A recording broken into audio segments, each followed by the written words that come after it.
Hi, fourth graders. Are you ready to learn some more about poetry and animals? All right, I'm going to start off with another poem, and I picked, this one's called Woodpecker. It is by Amy Ludwig Vanderwater. I picked this because the other day I was actually looking outside, and right on our tree I saw a woodpecker, and it was pecking little holes, and it just inspired me to pick a poem that goes along with something I just noticed. It's called Woodpecker. In a red cap he types poems with his beak upon a tree. Hole, hole, hole, hole, hole, hole, hole, hole, hole, hole, hole, hole, hole, hole, hole, hole. Secretly I'm hoping he will translate one for me. Such a cute poem. I like the way she separated the word hole, hole, hole, hole, just to show the different holes on the tree too. Such a nice, cute little poem. So something like that you could write. It's very easy to do. Just take a look outside, notice some nature, and you could write about an animal. So this week we are going to be studying about butterflies, moths, and caterpillars. So to start off, I'm going to do a read aloud about butterflies, and then we're going to focus on moths, and then we're going to do a fun read on caterpillars, and then I'll explain our assignment. So right here. And if you remember, monarch and viceroy butterflies, they were on our last module test for fractions. We learned all about the wingspan. They're from tip to tip, how long their wingspans were in inches. It says monarch butterfly, viceroy butterfly. I'm the king? No, I'm the king. Monarchs and other toxic butterflies have many mimics. Remember, a mimic is a mirror, or they act like another animal. Well, one well-known monarch imitator is the viceroy butterfly. For years, entomologists or insect scientists thought that the viceroy was not toxic, that it was just fooling predators into thinking it was. The type of mimicry is called the Batestian mimicry, but entomologists now believe that viceroys too are toxic. In the tropical Americas, poisonous passion vine butterflies, which feed on the cyanide-laced nectar and pollen from passion flowers, also have toxic mimics. When a toxic species imitates another toxic species, it is called a Müllerian mimicry. What's the point of this form of imitation? Well, birds and other predators have to learn just one pattern. Then they will leave all the toxic animals with that one pattern alone. So just think about it. I mean, if you look at the picture up here, they look very similar. So because the one is toxic, then the other one they'll leave alone too. Interesting. So that was just a little bit about butterflies. But this week we're mainly studying about the moths. So I'm going to model the main idea graphic organizer with this. Pretty poison, rattlebox moth. Other butterflies and their close relatives also become poisonous from their diet. Among these are various species of tiger moths of the Archaid family, many of which are apostomatic. If they are touched, some secrete poisonous foam from their glands in their thorax. Spiders and other predators will avoid these insects. It's a good idea for people to avoid touching these foaming flyers too, as the froth of certain species can burn human skin. The rattlebox moths are members of the frothing tiger moth clan. The females get a unique wedding present from the males. The female moths are born toxic, but as they reach reproductive age, they need more toxins to protect their many eggs from certain wasps that attack them. During mating, males transmit this extra poison to the females, and then the females in turn pass it to their eggs. So, what we just read, the tiger moths and the rattlebox moths, they both have, they secrete this poisonous foam that comes out of their bodies, and it keeps then the predators away from them.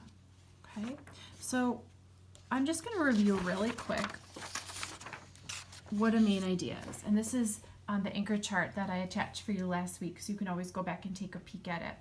Remember, when we're talking about main idea, we're thinking about what the text is mostly about. We're looking at the title for a hint, so we can go back to the title, which was Pretty Poison. We can look at any pictures, the two moths. We have the frothing rattlebox moth and then the tiger moth. And then we can check out the first sentence and the last sentence, always can give us the clue. And then the last thing is we can look for keywords and words that are repeated. So what I did is I'm just going to model, I'm going to show you how I filled out the tiger moths and then the rattlebox moths. So I went back in the text and I reread it a few times, and I tried to think about just that first paragraph, which was about the tiger moths. And I tried to think about what that was just mostly about. So what I came up with was that the tiger moths secrete poisonous foam from their glands to protect themselves from predators. That's what that whole paragraph is about, how they protect themselves.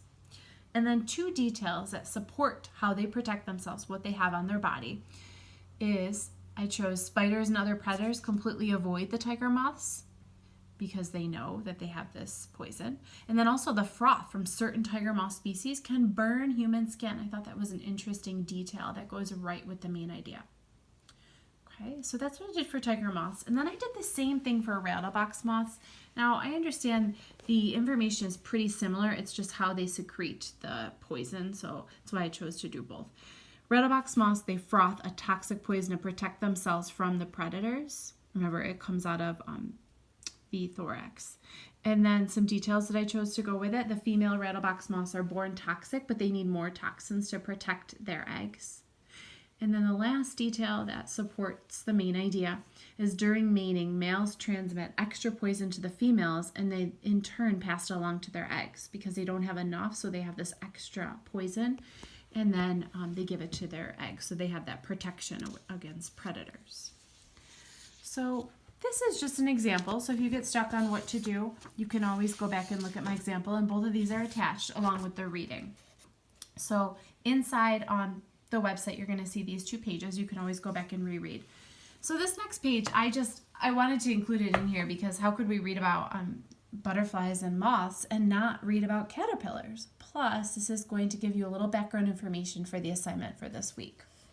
So this page is called Nasty, Hairy Caterpillars.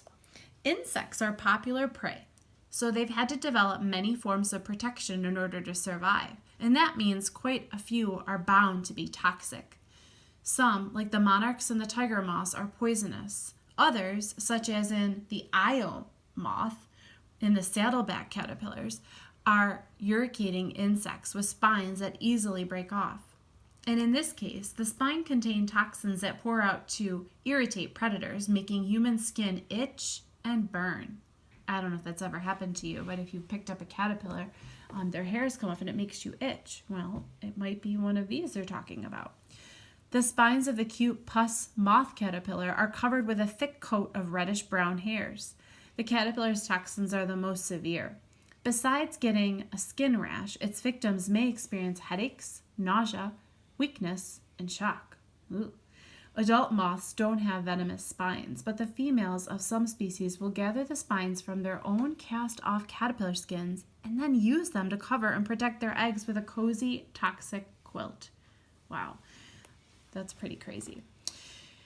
So now if you look at this set right here of pictures, I'm curious if you can figure out the answer. Which of these fowling caterpillars, there are 6 right here, are safe to handle? So there are 3 of them that are safe to handle. Is it the moth caterpillar, Io moth caterpillar, tomato hornworm, the saddleback caterpillar, the woolly bear caterpillar? This is one that we're familiar with around here in New York State. The hickory horn devil caterpillar. Ooh. And then the pus moth caterpillar. We just learned some information about that one. I think you would know that answer, I hope. So which of these are safe to handle, meaning you can touch and not at all get poisoned or toxic, any sort of toxic, anything that would come into your skin? So the answers are the tomato hornworm. This one is safe. You can pick up and touch. You will not be harmed in any way. The woolly bear caterpillar, I'm hoping that you chose that one. That one is safe. You can grab onto it. And then the last one, which I don't know about you, but I would not touch. It is number 5, the hickory horn devil caterpillar. Ooh, I don't think I'd touch that. So this is just a little extra information for you. I'm going to now set you up for your assignment this week. So this is what's attached. It's called Hanging On by a Thread. Yours is colorful and beautiful, but unfortunately ours printed off black and white. But it's a nice little article. It is a highlights article, actually, and you're going to very carefully read it. It's all about a stink bug and a couple of different caterpillars.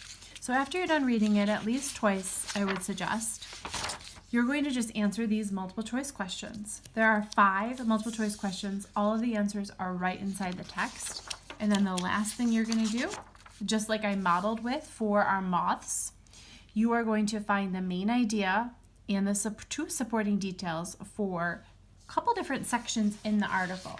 So you're going to go back and look at the title. The first one is the opening, okay, so meaning just this paragraph right here. You're going to think about just this paragraph and write the main idea and give 2 supporting details. And then the title, Knowing Without Seeing. Then you're going to go back and reread Knowing Without Seeing. And then the last section, which is the caterpillars, are wiggle-wise. So you're going to read that last section, think about the main idea, and then give 2 supporting details. Okay, so this is your assignment this week. I hope that you're all doing well and you're staying safe and healthy. And I hope that you're enjoying reading about animals. Have a great week. Talk to you soon. Bye.